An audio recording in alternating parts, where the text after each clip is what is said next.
Hi எல்லாருக்கும் வணக்கம். இன்றைக்கி ரொம்ப நாள் கழிச்சு ரொம்ப டேஸ்டியான ஒரு வித்தியாசமான, அதுவும் நார்மலாக நம்ம வீட்டில் ஈஸியாக எப்படி செய்யக்கூடிய ஒரு டேஸ்டான ஒரு டிஃப்ரெண்ட்டான டொமேட்டோ சீஸ் பாஸ்தா எப்படி செய்கிறதுங்கிறது பார்க்கலாம். அதுக்கு பார்த்திங்கன்னா வெண்ணெய் நமக்கு வேணும். நம்ம பட்டர் வீட்டில் உருகுனதாக இருந்தாலும் சரி, கடையில் வாங்கினாலும் சரி, என்ன பிராண்டாக இருந்தாலும் நல்லாயிருக்கும். உங்களுக்கு பிடிச்ச பிராண்ட் வாங்கிக்கோங்க. வெண்ணெய் வேணும். வெண்ணெய் ஒரு சட்டியில் போட்டுக்கோங்க. வெண்ணெய் நல்லா உருகினதுக்கப்புறம் பார்த்திங்கன்னா பொடி பொடியும் நறுக்கின வெங்காயம், அதே மாதிரி பொடி பொடியும் நறுக்கின பூண்டு அதுவும் வேணும். இந்த பூண்டு ஃபஸ்ட்டு பட்டர் போட்டதுக்கப்புறம் பட்டரில் பூண்டு நல்லா பொடி பொடி போட்டுக்கோங்க. கருகாமல் பார்த்துக்கோங்க. அது கொஞ்சம் நல்லா வணங்கினதுக்கப்புறம் பொடி பொடியாக நல்லா வெள்ளை வெங்காயம் வீட்டில் வந்துட்டு இருக்கும். அந்த வெள்ளை வெங்காயம் கொஞ்சம் நல்லா வதக்கிக்கோங்க. அதுக்கு கொஞ்சம் தக்காளி வேணும்.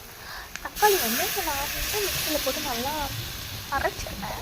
பிகாஸ் நம்ம இந்த பாஸ்தா அப்படின்லாம் பார்த்திங்கன்னா நம்ம சாஸ் தேவைப்படுன்னு சொல்லுவாங்க. நான் ஒரே இதுலேயே நார்மலாக தக்காளி வரமிளகாய் கொஞ்சோண்டு உப்பு கொஞ்சம் சர்க்கரை போட்டு நல்லா சுண்டி வந்தாலே சாஸ் ரெடி ஆகிடுச்சுலாம். ஸோ நம்ம இதுலேயும் அப்படியே செஞ்சுக்கலாம். ஸோ நல்லா தக்காளி போட்டுட்டு தக்காளியும் போட்டு நல்லா வதக்குங்க. தக்காளி போட்டதுக்கு கொஞ்சம் உப்பு, மிளகாத்தூள், கொஞ்சம் சர்க்கரை போட்டுக்கோங்க.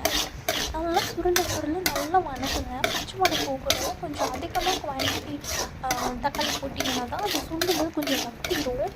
ஸோ இதுக்கு தக்காளி ரொம்ப முக்கியம். பிகாஸ் இது டொமேட்டோ பாஸ்தா பாஸ்தா தான். அப்படியே சீஸ் வாங்கி வச்சுக்கோங்க. சீஸ் க்யூபாகவும் கிடைக்கும். நம்ம இல்லை பெருசான கட்டியாட்டம் இருக்கும். அதை நம்ம சொரவுறதுல கூட சொரவிக்கலாம். எனக்காவது ஒரு நாள் நம்ம அப்பப்போ ரொம்ப டிஃப்ரெண்ட்டாக செய்யணும். அதே சமயத்தில் வீட்டில் இருக்க மாதிரி இருக்கும்போது நீங்கள் ட்ரை பண்ணி பார்த்துக்கன்னா ரொம்பவே நல்லாயிருக்கும். ஸோ நான் அப்படியே தான் இன்றைக்கி செஞ்சு பார்த்தேன். எனக்கு ரொம்ப பிடிச்சிருந்துச்சு.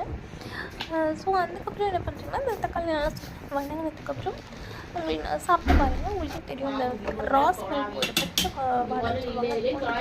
அதுக்கப்புறம் பாஸ்தா வேக வச்சு எடுத்துக்கோங்க. வேக வச்சு எடுத்துனதுக்கப்புறம் அதையும் இதில் கொட்டி நல்லா வதங்கினதுக்கப்புறம் மேலால் அந்த நான் சொன்ன பார்த்திங்கன்னா சீஸ் இருக்குது பார்த்திங்கன்னா, அது சுரான சீஸையும் போட்டுட்டிங்கன்னா மல்லி தண்ணியை தூவிட்டு மூடி வச்சுருங்க. அந்த ஹீட்டுக்கு அந்த சீஸ் மேலே உருகி அங்கங்கே நல்லா ஒரு மாதிரி இழுத்து அப்படி ஒரு மாதிரி வர மாதிரி இருக்கும். அதுக்கப்புறம் நீங்கள் சர்வ் பண்ணி சாப்பிட்டிங்கன்னா ரொம்ப டேஸ்டியான டிஃப்ரெண்ட்டான வீட்லேயும் tasty tomato cheese pasta ready.